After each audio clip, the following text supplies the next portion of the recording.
7টি করণীয়। 1 নাম্বার করণীয়, এই রমাদানকে আপনি কোরআনময় করে তুলুন। কোরআনময় করে তুলুন 2025-এর রমাদান। এই হচ্ছে আজকের প্রোগ্রামের স্লোগান। জোরে বলেন ঠিক কিনা?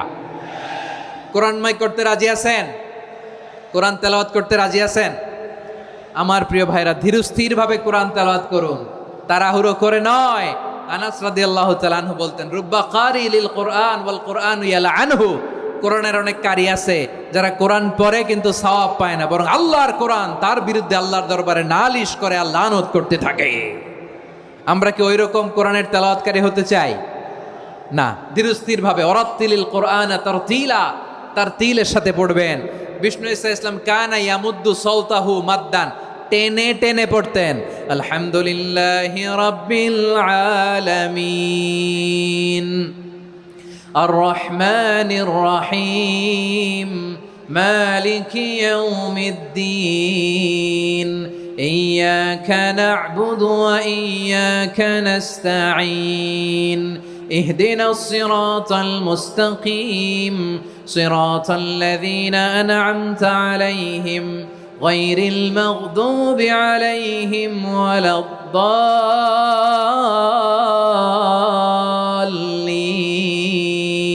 পড়েন আমিন। কানা ইয়ামুদ্দু সাওতাহু মাদ্দান, টেনে টেনে পড়তেন।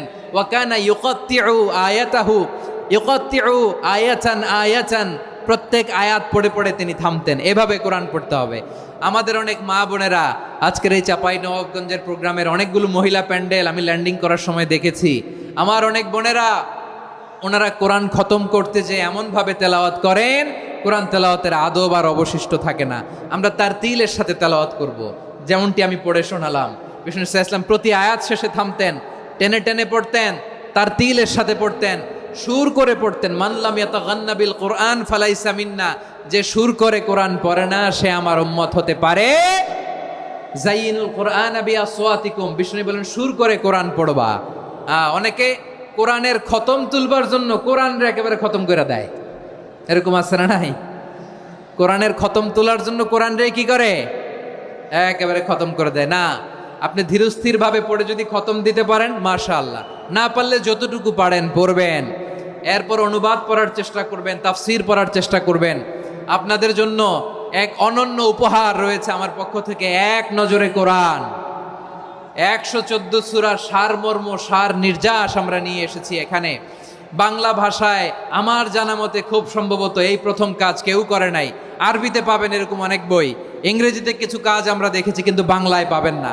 এত চমৎকারভাবে আমরা সূরাগুলোর সারমর্ম, সার নির্যাস তুলে ধরার চেষ্টা করেছি। 5 পৃষ্ঠায় আপনি জেনে যাবেন এই সূরার সেন্ট্রাল থিম কি। 5 পৃষ্ঠায় জেনে যাবেন মেজর থিম কি, এই সূরায় কি কি নিয়ে আলোচনা করা হয়েছে, এই সূরা থেকে মূল লেসন কি, মূল শিক্ষা কি, সহজে আপনারা বুঝে যাবেন। সুযোগ হলে এটা সংগ্রহ করবেন। আপনারা যে কোনো ধরনের ভালো অনুবাদ আপনারা পড়বেন, তাফসির পড়বেন। আমরা কোরআনময় করতে চাই। খতম, রমাদানের 1 খতম দেওয়ার একটা সহজ পদ্ধতি হচ্ছে রমাদানের প্রতি নামাজের পরে 4 পৃষ্ঠা। প্রতি নামাজের পরে কয় পৃষ্ঠা? 4 পৃষ্ঠা। তাহলে 5 ওয়াক্তে 4 পাঁচা 20 পৃষ্ঠা। হেফজে কোরআনগুলো 20 পৃষ্ঠা 1 পারা। এভাবে 30 দিনে আপনার 1 খতম হয়ে যাবে। আমরা যেন তার তিলের সাথে বিশুদ্ধভাবে কোরআন তেলাওয়াত করতে পারি, আল্লাহ তৌফিক দান করুক। পড়ে না আমিন। 2 নাম্বার করণীয়, ধীরস্থিরভাবে তারাবির সালাতগুলো যেন আমরা আদায় করি। তাড়াহুড়ো করবেন না, আল্লাহর ওয়াস্তে তাড়াহুড়ো করবেন না, তাহলে কোরআন আমাদের জন্য বদদোয়া করবে। তাড়াহুড়ো করবেন তারাবির নামাজে। তারাবির নামাজ সালাতুত তারাবিহ মানে বিশ্রামের নামাজ, আর আমরা পড়ি সলাতুল কিতার, রেলগাড়ির মতো নামাজ। চিল্লায় বলেন ঠিক কি না? না, এরকম করবেন না। ইমাম সাহেবদেরকে আশ্বস্ত করুন যে ইমাম সাহেবরা আমরা পিছনে আসি আপনাদের সাথে, আপনি আস্তে আস্তে পড়েন, তার তিলের সাথে পড়েন, ধীরস্থিরভাবে তারাবির সালাত পড়বেন। সারা বছর এই সুযোগ হয় না দাঁড়িয়ে কোরআন শোনার, এরকম আয়োজন ব্যবস্থাপনা সারা বছর আর আমরা পাই বলেন তো? না। তারাবির সালাতের রাকাত বিতর্ক এড়িয়ে চলুন। রাকাত নিয়ে বিতর্ক করবেন না। 8 রাকাত 20 রাকাত নিয়ে যে মারামারি এই দেশে, এটা শয়তানের ফন্দি। চিল্লায় বলেন এটা কার ফন্দি? আমরা 20 রাকাত পড়ি, আপনারা হয়তো 8 রাকাত পড়েন, কোনো অসুবিধা নাই। আমরা যারা 20 রাকাত আমরা পড়তেছি, আমরা 20 রাকাতের কথাই বলি। 20 রাকাত আমরা পড়বো আজীবন।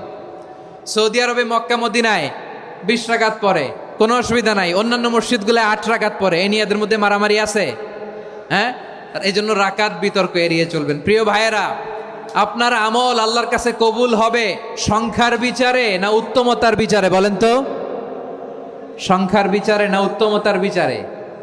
উত্তমতার বিচারে। কত চমৎকার ভাবে আপনি আল্লাহর সামনে দাঁড়াতে পারছেন এটা বিবেচ্য। রুকু সেজদাগুলো সুন্দরভাবে করবেন, রুকু থেকে সোজা হয়ে দাঁড়ানো ওয়াজিব, 2 সেজদার মাঝখানে সোজা হয়ে বসা ওয়াজিব। এই তাদিলুল আরকান বাদ দিলে হানাফি মাযহাব মতে সৌ সেজদা দিতে হবে, অন্য মাযহাব মতে নামাজই হবে না, আপনার নামাজই হবে না। এই জন্য ধীরস্থির ভাবে তারাবির সালাত যেন আমরা আদায় করি। পারা যাবে তো ইনশাআল্লাহ? 3 নাম্বার, তাহাজ্জুদের সালাত আদায় করুন। বছরের অন্য সময় উঠতে পারি না, অনেকে বলে হুজুর উঠতে পারি না, কিন্তু রমাদানে সাহারি খাওয়ার জন্য তো ওঠাই লাগে। কি বলেন, সাহারি খান আপনারা? হ্যাঁ, খান না? খান কে কে দেখি তো? মাশাআল্লাহ মাশাআল্লাহ, এই সুন্নত পালনের জন্য 1 নাম্বার। মাশাআল্লাহ, ঠিক আছে, পালন করবেন। আল্লাহর হাবিব বলেন তাসাহারু ফা ইন্না ফিস সাহুরি বারাকা, তোমরা সাহারি খেও, কেননা সাহারির ভেতরে বরকত ঢুকায় দিয়েছে কে? একটা খেজুর, 1 গ্লাস পানি খেলেও সারা দিন আপনাকে তরতাজা রাখে কে? তো সাহারির জন্য যেহেতু উঠতেই হয়, সাহারি খাওয়ার আগে বা পরে 2 রাকাত 4 রাকাত তাহাজ্জুদ পড়া যাবে না? রব্বুল আলামিন বলেন ওয়ামিনাল লাইলি ফাতাহাজ্জাদ বিহি নাফিলাতান লাকা আসা আইয়াবআসাকা রাব্বুকা মাকামান মাহমুদা। ও নবী, রাতের কিছু অংশ সময় তাহাজ্জুদের সালাত আপনি আদায় করবেন, কারণ এই তাহাজ্জুদ হলো আপনার জন্য নাফিলাতাল লাক, অতিরিক্ত ফরজ। আপনাকে মাকামে মাহমুদে অধিষ্ঠিত করবে কে? এজন্য যারা সম্মানিত হতে চান, সম্মানের আসনে যেতে চান, তাদের জন্য তাহাজ্জুদ অবধারিত। আমরা রমজানে সাহারির আগে তাহাজ্জুদ পড়তে চাই কি চাই না? এই নামাজটারে আল্লাহ বড্ড ভালোবাসেন। কেন জানেন? কারণ গভীর ঘুমকে স্যাক্রিফাইস করে আমরা এই নামাজ পড়ি। ঘুমের আরবি জানা আছে কারো? ঘুমরে আরবিতে কি বলে? অনেকগুলো আরবি আছে। একটা আরবি হচ্ছে নুআস, তন্দ্রা, তন্দ্রা, আমানাতান নুআসা কোরআনে এসেছে। আরেকটা আছে ঝিমুনি, ঝিমুনি, এইভাবে ঝিমুনি আসে ঘুমের আগে, এটারে বলে সিনা। এটারে কি বলে? সিনা। স্বাভাবিক ঘুমকে আরবিতে বলে নাউম। স্বাভাবিক ঘুমকে কি বলে? এই সিনা আর নাউমকে আল্লাহ এক আয়াতে এনেছেন, লা তাখুযুহু সিনাতু ওয়ালা নাউম। আল্লাহর তন্দ্রা নাই, ঘুম নাই, ঘুমের আগে যে তন্দ্রা আছে ওইটাও নাই। তাহলে নুআস, সিনা, নাউম পেলাম। আরেকটা ঘুমের আরবি হচ্ছে হুজুদ। চাঁপাইনবাবগঞ্জ আওয়াজ করে বলেন, আরেকটা ঘুমের আরবি কি? হুজুদ। এটা মাঝরাতের ঘুম, শেষ রাতের ঘুম, যেই ঘুমটা বড্ড মজা লাগে। কাঁথা টেনে টেনে, ব্ল্যাঙ্কেট টেনে টেনে আরেকটু ঘুমাইতে মন চায়, আরেকটু, আর 1 মিনিট, আর 2 মিনিট, এরকম একটা মজার ঘুম শেষ রাতে আছে না নাই? এই শেষ রাতের ঘুম, এই হুজুদের ঘুমকে স্যাক্রিফাইস করে যেই সালাত পড়া হয়, ওই সালাতের আরবি নাম হচ্ছে সলাতুল হুজুদ বা সলাতুত তাহাজ্জুদ। চিল্লায় বলেন আল্লাহু আকবার। এজন্য আল্লাহ তাআলা তাহাজ্জুদের সালাতকে এত পছন্দ করেন। পড়বেন তো রমাদানে। 4 নম্বরে মুক্ত হস্তে দান করুন, মুক্ত হস্তে দান করুন। ওয়ামা আতাইতুম মিন যাকাতিন তুরিদুনা ওয়াজহাল্লাহি ফাউলাইকা হুমুল মুদঈফুন। তোমরা মনে করো না যাকাত দিলে তোমাদের সম্পদ কমে যায়, এটা ভেবো না, বরং তোমরা আল্লাহর খুশির জন্য যে যাকাত দাও, তারপরে তোমার যে সম্পদ থাকে ওই সম্পদের মধ্যে প্রবৃদ্ধি দান করে কে? আপনি মনে করছেন দিলে কমে? চাঁপাইনবাবগঞ্জের ভাইয়ের আওয়াজ করে বলেন, দান করলে কি সম্পদ কমে নাকি বাড়ে? আওয়াজ করে বলেন, কমে না বাড়ে? বাড়ে। যেটা দান করেন, কামাসালি হাব্বা আম্বাতাত সাবআ সানাবিলা ফি কুল্লি সুম্বুলাতিন মিয়াতি হাব্বা। 1 টাকা দান করলে এটা চারা বীজের মতো, রূপে দিলে 7টা শীষ, প্রতি শীষে হয় 100 শস্য দানা। আল্লাহ যারে চায় এরকম বাড়ায় দেয়, প্রবৃদ্ধি দেয়। সুবহানাল্লাহ। এজন্য মুক্ত হস্তে দান করতে রাজি আছেন? আগে আগে যাকাত ক্যালকুলেট করে রাখেন। আপনার যাকাত বর্ষ যদি পরেও হয়, দেরি করেও হয়, ধরেন যে প্রতি বছর মুহররমে দেন, আপনি আগে দিতে পারবেন। যাকাত অগ্রিম আদায় করা যায়। সুবহানাল্লাহ বলেন। বিষ্ণু ইসা ইসলাম রমাদানে এত দান করতেন, কানা আজওয়াদান নাস, কিন্তু রমাদানে আজওয়াদুন নাস আজওয়াদু বিল খাইরি মিনার রিহিল মুরসালা, প্রবাহিত বাতাসের চেয়ে বিশ্বনবী আরো বদান্যতা বেড়ে যেত। প্রবাহিত বাতাস যেমনি সবাইরে বাতাস দেয়, আস্তিক নাস্তিক মুমিন কাফির সবাইকে শীতল করে দেয়, তেমনি নবীজির রমাদানের দান ছিল এমন, কেউ নবীর কাছে চেয়ে ফিরে গিয়েছে এর নজির নাই। জোরে বলেন সুবহানাল্লাহ। রমাদানে দান করব, ইফতার শেয়ার করব। কাউকে ইফতারি করালে সারাদিন রোজা রেখে তার যে সওয়াব, আপনি ইফতার করানোর কারণে আপনার আমলনামায় ওই সওয়াব আল্লাহ ঢুকায় দিবেন। পড়েন সুবহানাল্লাহ। সাহাবারা বললেন, নবী আমরা গরিব মানুষ, ইফতারি খাওয়ানোর পয়সা নাই। আল্লাহর হাবিব বললেন, ওয়ালাউ বিমাজকাতি লাবান, এক ঢোক দুধ, ওয়ালাউ বিতামরা, একটাও খেজুর, ওয়ালাউ বিশারবাতিমা, এক ঢোক পানি খাইয়েও যদি কারো রোজা ভাঙাও, তারপরে ওই সওয়াব তোমার আমলনামায় দিবে কে? তাহলে মুক্ত হস্তে দান করুন, 4 নাম্বার। 5 নাম্বার হচ্ছে কদর তালাশ করুন। রমজানের সবচেয়ে দামি সময়। বিষ্ণু বলেন, মান হরিমা খাইরাহা ফাকাদ হরিম, যে কদর মিস করলো সে সব মিস করলো, হি ইজ দ্য লুজার। আচ্ছা বলেন, এই বরকতের মাসে আমরা কি লুজার হতে চাই না গেইনার হতে চাই? সবাই বলেনি, বলেন এই রমাদানে আমরা লুজার হব না গেইনার হব? ইন্না আনজালনাহু ফি লাইলাতিল কদরি ওয়া মা আদরাকা মা লাইলাতুল কদর, লাইলাতুল কদরি খায়রুম মিন আলফি শাহর। পড়েন আল্লাহু আকবার। লাইলাতুল কদরি খায়রুম মিন আলফি শাহর, 1000 মাসের চেয়েও সেরা। 1000 মাসে হয় 83 বছর 4 মাস। 83 বছর 4 মাস টানা ইবাদত করলে যেই সওয়াব, কদরের রাতে ইবাদত করলে অতটুকু সওয়াব আপনি পাবেন, আল্লাহ সেটা বলে নাই। আল্লাহ বলে তার চাইতে বেশি সওয়াব দিয়ে আপনার আমলনামা ভরে দিবে কে? কদর যেন মিস না হয়। 21, 23, 25, 27, 29 নাকি খালি 27? আপনারা কি খালি 27? হ্যাঁ না, ফালতামিসু ফিল আশরিল আওয়াখিরি ফিল মিনাল ভিতরি, রমজানের শেষ দশকের বেজর রাতগুলোকে কদর হিসেবে তালাশ করো। আল্লাহর হাবিব সাল্লাল্লাহু আলাইহি ওয়াসাল্লাম শেষ 10 দিন টানা ইবাদত করতেন, টানা ইবাদত।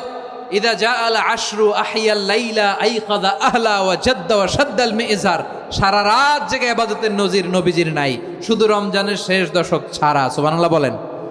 নিজেও ঘুমাতেন না। ফাতেমা রাদিয়াল্লাহু তাআলা আনহু, আলী রাদিয়াল্লাহু তাআলা আনহু কাউকে ঘুমাতে দিতেন না, সবাইকে জাগিয়ে তুলতেন। আমরা সারা রাত জেগে ইবাদত করব, রাজি আছেন তো? কদর যেন আমাদের মিস না হয়। আজকে থেকেই ক্যালেন্ডারে মার্ক করে রাখেন, সব কাজ পেছনে ফেলে, সব ব্যস্ততাকে পেছনে ফেলে ইবাদতের জন্য আমরা প্রস্তুত থাকবো কদরের রাতে। কোনোভাবে কদর যেন আমাদের মিস না হয়, ইনশাআল্লাহ। বলেন তো সবাই। 6 নম্বরে পারলে ইতিকাফ করবেন। আল্লাহর হাবিব সাল্লাল্লাহু আলাইহি ওয়াসাল্লাম প্রতি বছর 10 দিন ইতিকাফ করতেন। যে বছর ইন্তেকাল করবেন সে বছর 20 দিন ইতিকাফ করেছেন। আপনি বলবেন, হুজুর ইতিকাফ না করলে সমস্যা কি? আমার নবী একটা ইবাদত সারা জীবনেও ছাড়ে নাই, আর আপনি জীবনে একবারও করেন নাই। এবার হিসাব আপনার কাছে, হিসাব আপনার কাছে। না পারলে অন্তত রাত্রি বেলাগুলো মসজিদে কাটাবেন। পারবেন তো ইনশাআল্লাহ? সব শেষে শিশু এবং নারীদের ব্যাপারে বিশেষ খেয়াল রাখবেন। শিশুদের রমাদানের ব্যাপারে উৎসাহ দেন, তাদের প্রস্তুতি নেওয়ান, তাদেরকে রোজা রাখতে দিবেন। আমার ভাইয়েরা এবং বোনেরা, পর্দার আড়ালে মায়েদেরকে বলবো, চাপাই নবাবগঞ্জের মায়েরা, 1 দিন 2 দিন না খেয়ে থাকলে আপনার ছেলে মেয়ে মারা যাবে না। ঠিক কিনা বলেন? ওদেরকে উৎসাহিত করেন, ওদের ছোট্ট যারা রাখতে দেন, বলেন যে বাবা সকাল থেকে দুপুর পর্যন্ত না খেয়ে থাকলে তোমার অর্ধেক রোজা, এরকম 2 দিন অর্ধেক মিলে তোমার 1 রোজা। এরকম আমি কত রোজা রাখছি ছোটবেলায়, কোনো হিসাবই নাই। আমার দাদি বলতো সকাল থেকে না খেয়ে দুপুর 12টা পর্যন্ত রাখলে নাকি অর্ধেক হয়, এরপরের দিন অর্ধেক, 2 অর্ধেক মিলে 1 রোজা। এটা তো আসলে রোজা হয় না, কিন্তু তাকে উৎসাহ দেয়া। ইফতার প্রোগ্রামগুলোতে নিবেন আমাদের বাচ্চাদেরকে, দেখবেন যে ওর ক্ষুধা লাগতেছে, খায় না, কারণ কেউ খায় না। একজন আজান দিচ্ছে, সবাই খেজুর নিয়ে ইফতার করতেছে। এই দৃশ্য, এই ট্র্যাডিশন, এই ইবাদত, এই তারবিয়া ওর আগামীর জীবনটাকে সুন্দর করবে। চিল্লায়া বলেন ঠিক কিনা?